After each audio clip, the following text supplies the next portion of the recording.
Hello everyone, welcome to the second video of Polity PT 365. In the previous uh, video lecture, we have seen 5 issues. Now start with the sixth one. So question hour. So question hour news में क्यों रहा है? Last year pandemic के वजह से question hour and private member business was suspended due to COVID. So it attracted various criticism that it should not have been suspended. क्या ये पहले क्वेश्चन आवर्स को कभी सस्पेंड किया गया है? जी हाँ, 1962, 75, 76, 91, 2004 और 2009 ड्यू टू वेरियस रीजन इन ईयर्स में भी क्वेश्चन आवर को सस्पेंड किया गया था. बट ये इस साल ये पहली बार नहीं हो रहा है. सो क्वेश्चन आवर से रिलेटेड कुछ फैक्ट्स हमें जान लेने होंगे कि कितने तरह के क्वेश्चंस पूछे जा सकते हैं. ये क्वेश्चन आवर फर्स्ट आवर होता है पार्लियामेंट के बिजनेस प्रोसीडिंग्स का. 11 AM टू 12 PM 1 घंटे का टाइम अलॉटेड होता है मेंबर्स को to ask question from the ministers. Types of questions: starred question requires oral answer, unstarred question requires written answer, short notice question are asked orally after question hour. एक और type of question है half an hour discussion. This happens with the speaker's permission in case the member is not satisfied with the answer to the starred और unstarred question. अगर member जो है वो minister के reply से satisfied नहीं है तो he can ask the speaker's permission to have a half an hour discussion on that issue. Condition क्या है? 15 डे प्रायर नोटिस देना होगा स्पीकर और चेयरमैन को. ये पीरियड रिड्यूस किया जा सकता है. Only 5 questions per day in Lok Sabha and 7 question per day in Rajya Sabha पर मेंबर इज परमिशेबल. सो कुछ फैक्ट्स क्वेश्चन आवर के बारे में हमें जानने थे. इस पे क्वेश्चन फ्रेम हो सकता है प्रीलिम्स में. Next, parliamentary standing committee. So ये न्यूज में क्यों है? Again due to pandemic led a loss to the tenure of parliamentary standing committee. Rajya Sabha के चेयरमैन ने भी जो पार्लियामेंट्री स्टैंडिंग कमेटी है उसके टेन्योर को बढ़ाने की मांग की है. वो रेकमेंड करते हैं इसे 2 ईयर टर्म के लिए. प्रेजेंटली पार्लियामेंट्री स्टैंडिंग कमेटी का टर्म 1 ईयर का है.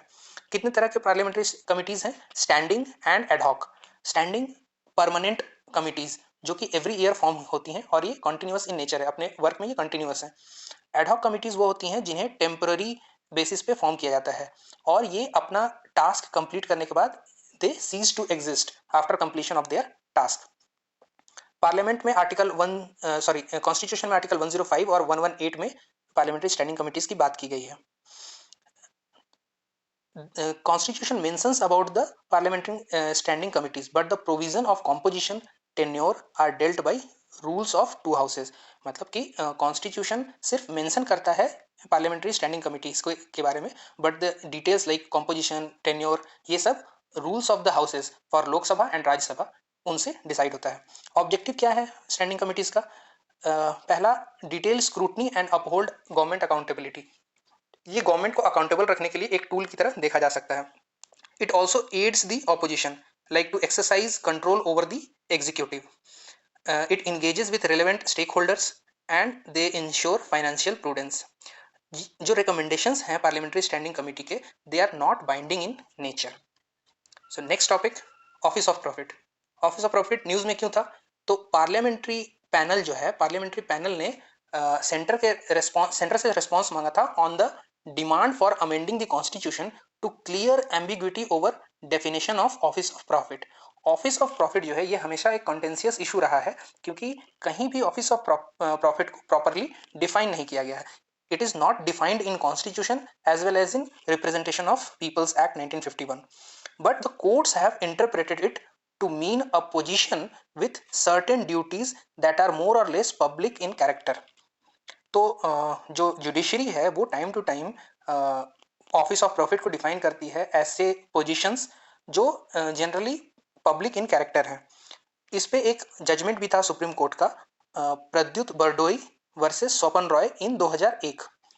इसमें कोर्ट ने 4 प्रिंसिपल्स आउटलाइन किए कि जब भी आपको ये डिसाइड करना हो कि कोई भी ऑफिस ऑफ प्रॉफिट है या नहीं, तो इन 4 पैरामीटर्स पे हम चेक कर सकते हैं. ये क्या है? Number 1, whether government exercises control over appointment, removal and performance of that office. Second, whether the office has any remuneration attached to it. कुछ फाइनेंशियल बेनिफिट है कि नहीं, कोई सैलरी वगैरह मिलती है कि नहीं उस ऑफिस से। Next, third is whether office has government powers like releasing money, granting license, granting of land etcetera. And fourth one is whether office enables the holder to influence by way of patronage. ये important है। हो सकता है कि कोई ऐसा particular office है जिसपे कोई सैलरी भी ना हो, अपॉइंटमेंट भी गवर्नमेंट कंट्रोल ना करती हो, but the office has the power to influence by way of patronage. मतलब कि उस ऑफिस को यूज करके जो ऑफिस होल्डर है वो कहीं और बेनिफिट गेन कर सकता है। ठीक है, तो इसी टॉपिक पे जया बच्चन का एक केस था, सुप्रीम कोर्ट ने अपना ऑब्जर्वेशन दिया उस केस में, और उन्होंने कहा what is relevant is whether the office is capable of yielding a profit or pecuniary gain and not whether the person actually obtained a monetary gain। कहने का मतलब है कि ये relevant है। हमें जब भी हम ऑफिस ऑफ प्रॉफिट चेक करेंगे तो हमें ये देखना होगा whether this office is capable of yielding a profit। मतलब इस ऑफिस से क्या आप बेनिफिट गेन कर सकते हैं। अब आपने वो किया है या नहीं किया है ये मैटर नहीं करता। अगर the office is capable of yielding profit it should be treated as office of profit. Constitution में क्या प्रोविजंस हैं, तो स्पेसिफिकली तो ऑफिस ऑफ प्रॉफिट डिफाइन नहीं किया गया है, बट आर्टिकल 1021 और 1911 दे बार एमपी और MLA to hold office of profit. और आरपीए जो है, रिप्रेजेंटेशन ऑफ पीपल एक्ट, वो भी कहता है कि holding office of profit is a ground for disqualification, लेकिन they do not define office of profit. तो इसीलिए पार्लियामेंट्री पैनल ने सेंटर से ये रिक्वेस्ट किया है कि they should amend the constitution to clear the ambiguity over the definition और उसको प्रॉपरली डिफाइन किया जाए। Okay, next, Rajya Sabha elections. तो Rajya Sabha elections recently Rajya Sabha election हुआ 19 सीट्स पे अक्रॉस 8 स्टेट्स। तो इसलिए हमें प्रीलिम्स के लिए ये जान लेना होगा कि राज्यसभा इलेक्शंस के कुछ फैक्ट्स क्या क्या हैं। So Rajya Sabha is a permanent body but 1/3 members retire every second year. Okay, और राज्यसभा मेंबर्स को इलेक्ट कौन करता है, who elects elected members of state legislative assembly, जिस भी स्टेट्स की वो सीट्स हैं। मेथड क्या है, proportional representation by means of single transferable vote. तो आप एनसीईआरटी या फिर लक्ष्मीकांत में इस चीज को रिवाइज कर सकते हैं कि ये process of proportional representation by single transferable vote का मतलब क्या है। कॉन्स्टिट्यूशनल बेसिस क्या है राज्यसभा के लिए, इलेक्शंस के लिए, फोर्थ शेड्यूल जो है वो सीट्स अलॉट करता है on the basis of population. Article 80 it says that total members का जो स्ट्रेंथ है वो 250 होना चाहिए and 12 members will be nominated by president.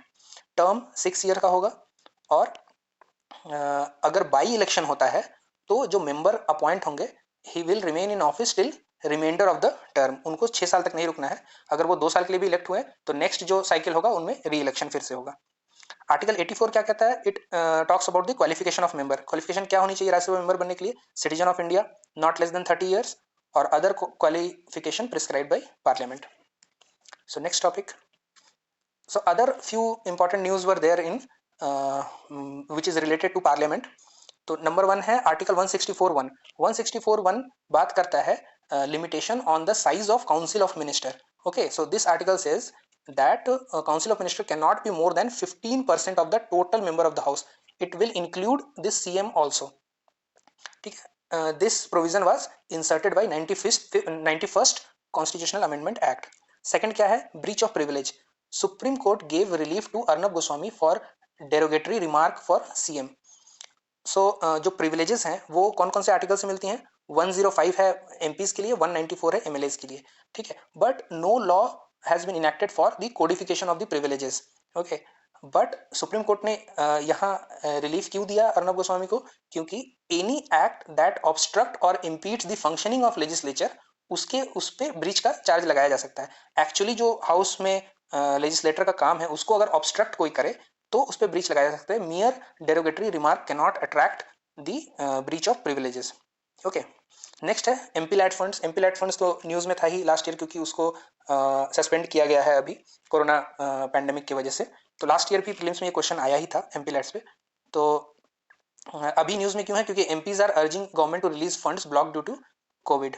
कितना अमाउंट मिलता है, 5 करोड़ पर एनम to suggest district magistrate for infrastructural projects. ठीक है, 15% स्पेंडिंग जो है वो एससीज के लिए और 7.5% स्पेंडिंग जो है वो एसटी पॉपुलेशन के लिए होनी चाहिए।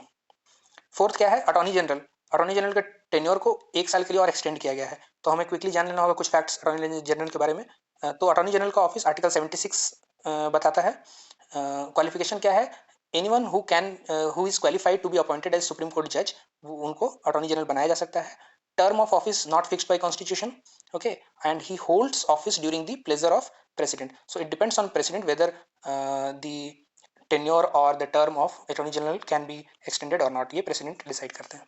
ठीक है, नेक्स्ट नेक्स्ट है कुछ topics from central state relation. So पहला टॉपिक आता है 6th शेड्यूल। न्यूज़ में क्यों है? Arunachal Pradesh assembly has passed a resolution for the inclusion of Arunachal Pradesh whole state in 6th schedule. ठीक है, तो अरुणाचल प्रदेश का डिमांड है कि अभी उनको जो स्पेशल स्टेटस मिला है वो आर्टिकल 371H के अंडर मिला हुआ है। तो वो पहला तो उनका डिमांड ये है कि वो जो स्पेशल स्टेटस आर्टिकल 371H है उससे रिमूव करके उन्हें 371A एंड 371G के अंडर में लाया जाए। इससे बेनिफिट क्या होगा? जो आर्टिकल 371A और G है they provide protection with respect to religious, social and customary practices. Okay, और दूसरा डिमांड उनका है कि अरुणाचल प्रदेश को 6 शेड्यूल में लाया जाए। 6 शेड्यूल कॉन्स्टिट्यूशन कौन कौन से आर्टिकल्स में मतलब कौन कौन से आर्टिकल में उसके बारे में बात किया जाता है? 244 और 275। 244 प्रोवाइड करता है schedule area and tribal area के लिए, और 275 जो है वो स्टैट्यूटरी ग्रांट जो charge on consolidated fund of India है वो डिफाइन करता है। अभी कितने स्टेट्स में कितने स्टेट्स हैं 6 शेड्यूल के अंदर में? तो कुछ areas of Assam, Meghalaya, Mizoram and Tripura, ये 4 स्टेट हैं। ठीक है, तो इनमें ऑटोनोमस डिस्ट्रिक्ट काउंसिल बना है जो कि 6 शेड्यूल का एक फीचर है। तो आसाम में ये कहाँ कहाँ है? तो बोडोलैंड, कार्बी आंगलोंग, दीमा हसाओ। मेघालय में गारो, खासी और Jaintia autonomous district council. Mizoram में चकमा, लाई और मारा। और त्रिपुरा में Tripura tribal area autonomous district council. तो ये हम टोटल 10 एरियाज ही हैं, तो हम याद कर सकते हैं कि जो 4 स्टेट में कौन से 10 एरियाज में ये ऑटोनोमस डिस्ट्रिक्ट काउंसिल अवेलेबल है। ऑटोनोमस डिस्ट्रिक्ट काउंसिल के मेंबर्स 26 मेंबर्स इलेक्टेड होते हैं और 5 नॉमिनेटेड बाय गवर्नमेंट। पावर्स क्या क्या है? उनको लेजिस्लेटिव पावर्स भी हैं। लेजिस्लेटिव पावर्स सच एज कि वो डिसाइड कर सकते हैं कि कौन सा स्टेट का लॉ या सेंटर का लॉ उस डिस्ट्रिक्ट में एप्लीकेबल होगा या नहीं, बट ये पावर गवर्नर के अप्रूवल के बाद ही लागू होती है। Financial, they have the right to collect tax and get grant in aid from consolidated fund of India. इनको रेगुलेटरी पावर्स भी दिए गए हैं to regulate different infrastructural issues in the district like the schools, hospitals, etc. They can regulate the working of those. Judicial powers भी हैं through village courts. अब अरुणाचल के बारे में जब हम देखते हैं तो इनर लाइन परमिट भी आता है। तो इनर लाइन परमिट क्या है? Bengal eastern frontier regulation act 1873 के अंडर अगर किसी इंडियन को भी अरुणाचल में अगर विजिट करना है तो उसे इनर लाइन परमिट लेना होगा for travelling and staying in the state. ऐसे इनर लाइन परमिट कौन कौन से स्टेट्स में है? अरुणाचल, नागालैंड, मिजोरम एंड मणिपुर। जब हम सेंट्रल स्टेट्स की बात करते हैं और पर्टिकुलरली 6 शेड्यूल की बात करते हैं तो एक टर्म एसिमेट्रिक फेडरलिज्म आता है। ये प्रीलिम्स के पॉइंट ऑफ व्यू से उतना इंपॉर्टेंट नहीं है, मगर मेंस के लिए हमें इस पर थोड़ा सा सोचना चाहिए।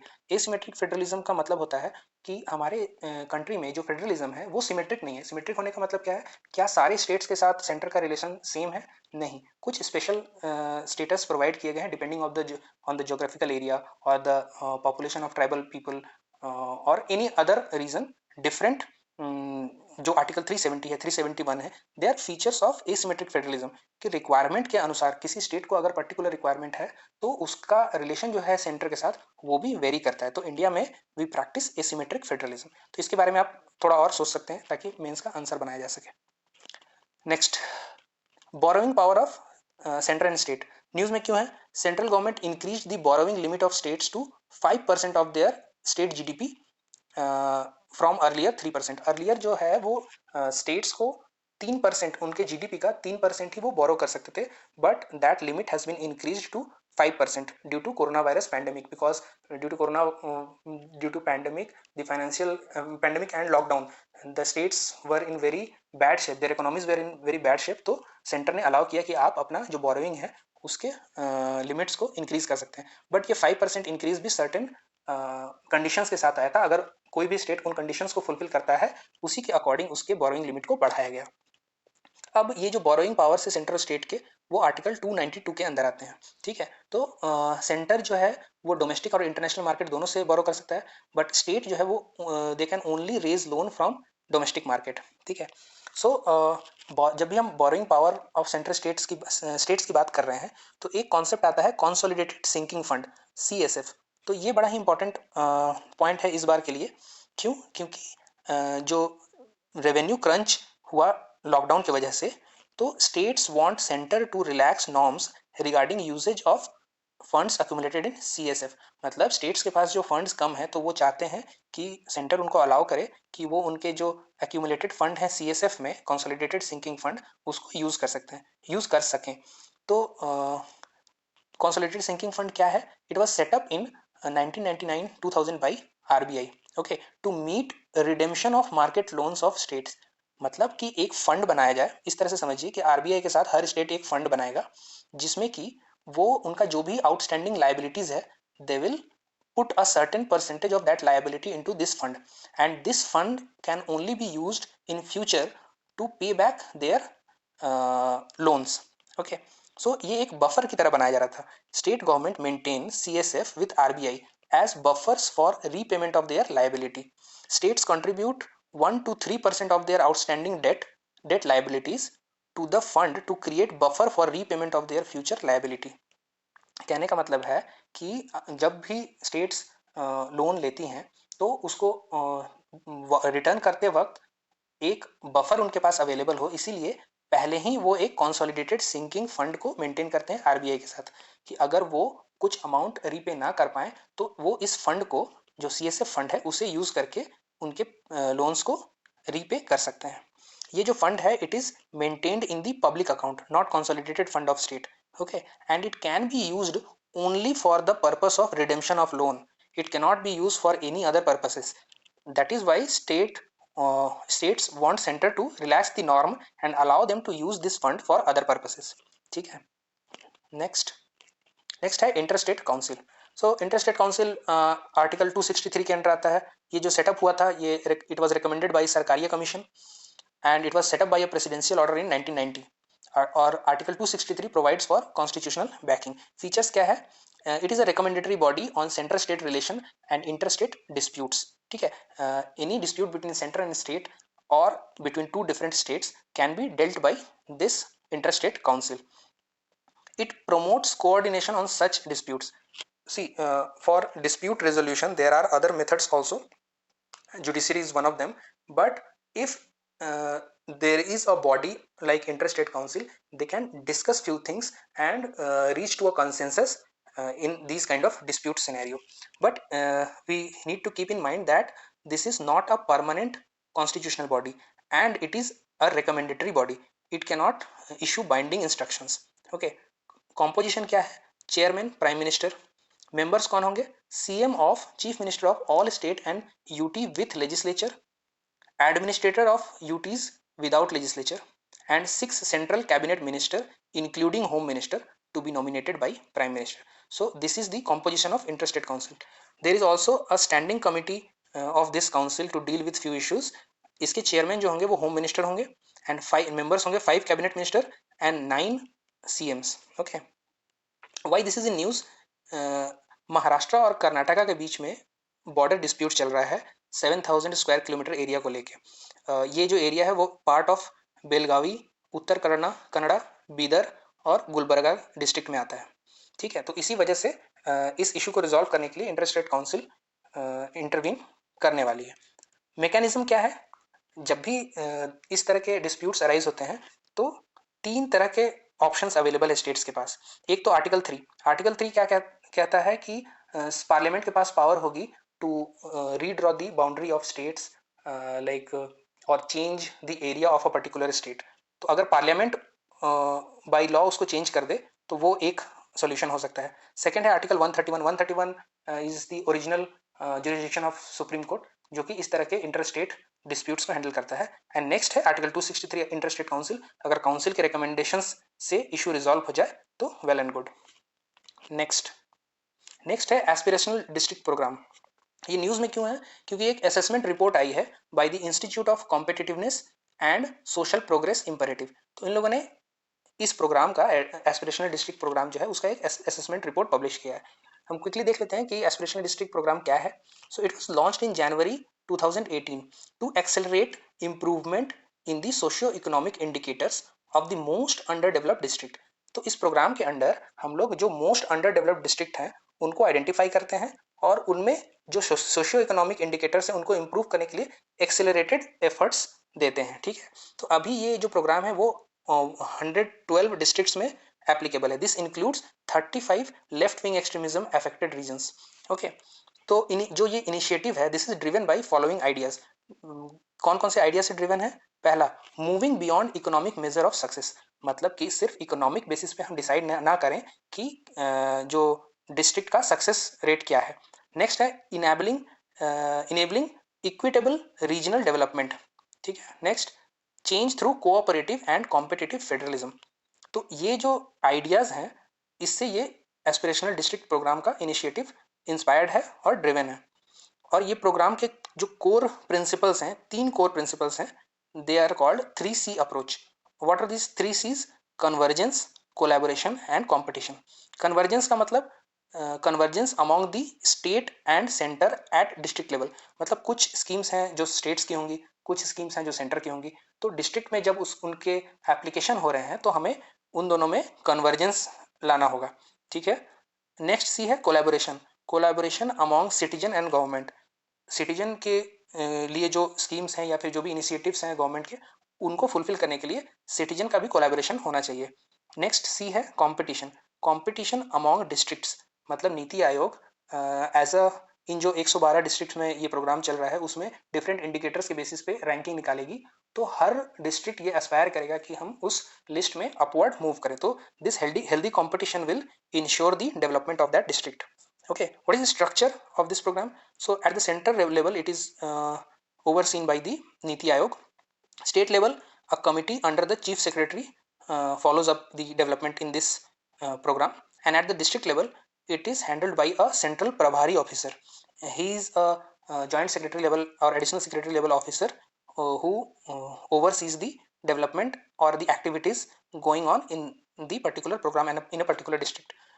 This program has 6 main themes, मतलब ये जो प्रोग्राम है इसमें डिफरेंट एरियाज को आइडेंटिफाई किया गया है और उनका वेटेज भी दिया गया है। जैसे कि हेल्थ एंड न्यूट्रिशन के लिए 30% वेटेज है, एजुकेशन के लिए 30% weightage, agriculture and water resources पे 20% वेटेज है। तो मतलब ये सिर्फ 3 एरियाज में ही टोटल 80% वेटेज दिया जाता है। इसके अलावे कौन कौन से एरियाज हैं? फाइनेंशियल इंक्लूजन को 5% वेटेज दिया गया है, skill development 5%, basic infrastructure 10%। Okay, and these 6 themes are further divided into 49 measurable indicators। और इस बेसिस पे ही नीति आयोग इस प्रोग्राम के जो परफॉर्मेंस है उसको आइडेंटिफाई करती है based on these 49 measurable indicators. Okay, so आज का हम यहीं पे स्टॉप करते हैं वीडियो। अगर आपको ये एनालिसिस पसंद आ रहा है तो इस वीडियो को लाइक कीजिए, इस वीडियो को लाइक कीजिए और इस चैनल को सब्सक्राइब कीजिए। अगर आप चाह रहे हैं कि इस तरह के वीडियोस हम अदर टॉपिक्स पे भी बनाएं, ये पॉलिटी का सीरीज़ हम जल्दी से जल्दी कंप्लीट करना चाहेंगे कि पीटी 365 में जितने इश्यूज आए हैं उनको हम एक्सप्लेन कर लें। लेकिन अगर कोई और इश्यूज़ पे आपको वीडियोस चाहिए तो आप हमें कमेंट करके बता सकते हैं। So thanks for watching, thank you.